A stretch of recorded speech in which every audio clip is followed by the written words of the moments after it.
High বন্ধুরা, আমি আবার চলে আসছি তোমাদের সাথে আবার একটা রেসিপি শেয়ার করতে। আজকে বানাবো বাটার নান। তার জন্য নিয়ে নিয়েছি 500 গ্রামের মতো ময়দা, 100 গ্রামের মতো টক দই ফেটানো, বেকিং সোডা, বেকিং পাউডার আর নুন, উষ্ণ গরম জল আর সামান্য 2-4টা চিনি দিয়ে ব্যাটারটা বানিয়ে নেব। ডোটা মাখানোর পরে আমি দেখাবো। চিনি দিয়ে দিয়েছি,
বন্ধুরা নানটা করার জন্য যে ডোটা মাখিয়ে রেখে দিয়েছিলাম,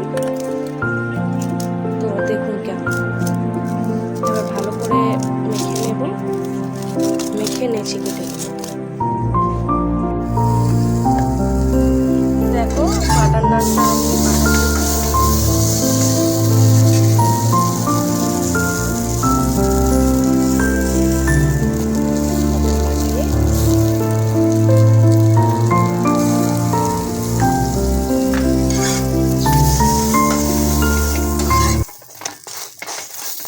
হ্যালো বন্ধুরা, আমি আবার চলে আসছি তোমাদের জন্য একটা রেসিপি নিয়ে।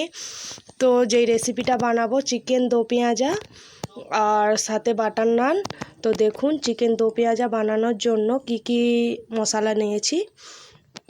তো গোটা গরম মশলা নিয়েছি, পানমৌরি আর কিছু কাজু বাদাম বেটে নেব, কাসুরি মেথি, ফেটানো টক দই, লবণ, জিরে গুঁড়ো, হলুদ গুঁড়ো, লঙ্কা গুঁড়ো, গরম মশলা, কাশ্মীরি রেড চিলি পাউডার আর এতে আছে ধনিয়া পাউডার। তো তারপরে দেখিয়ে নিন কী কী কেটে নিয়েছি। তো আর তার জন্য নিয়েছি পেঁয়াজ কুচি, টমেটো কুচি, টমেটোকে চৌকো করে পেঁয়াজ চৌকো, 4টে কাঁচা লঙ্কা, ধনেপাতা কুচি আর আদা রসুন কেটে নিয়েছি। আর চিকেনটাকে নুন, হলুদ, লঙ্কা গুঁড়ো আর সরষার তেল, ভিনেগার দিয়ে ম্যারিনেট করে কিছুক্ষণ রেখে দেবো। বন্ধুরা উনুন জ্বেলে নিয়েছি, উনুনে কড়া বসিয়ে দিয়েছি। তো কড়াতে তেল দিয়ে জিরে দিয়েছি 2-4টা। এবারে পেঁয়াজ দিয়ে দেবো।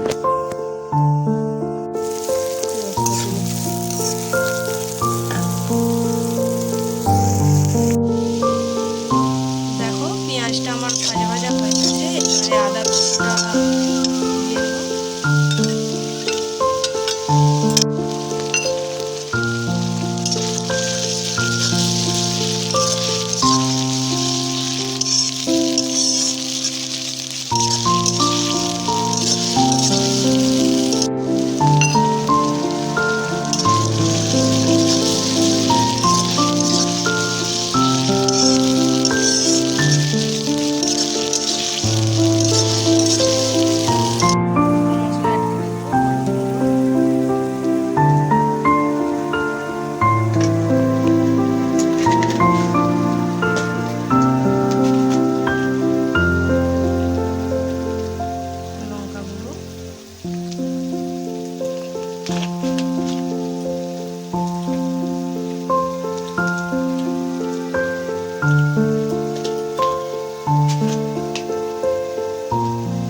কাশ্মীরি লঙ্কার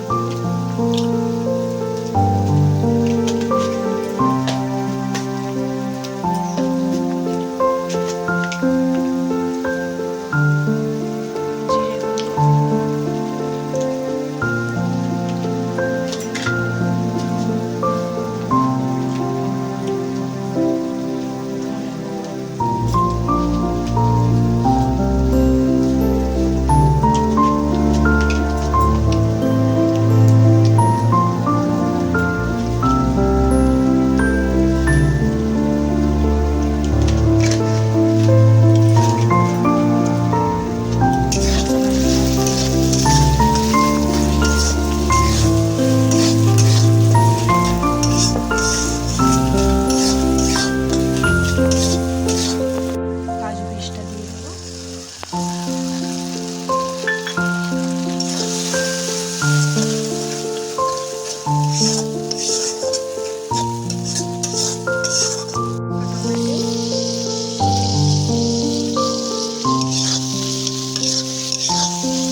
বন্ধুরা, চিকেনটা কষা হয়ে গেছে।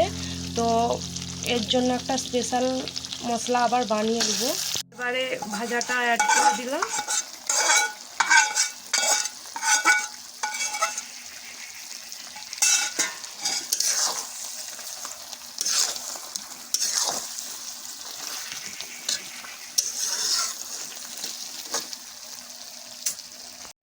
দেখো বন্ধুরা, বাটার নান আর চিকেন দো পেঁয়াজা আমার রেডি হয়ে গেছে। তো ভিডিওটি কেমন লাগলো সেটা অবশ্যই কমেন্ট করে জানাবেন সবাই।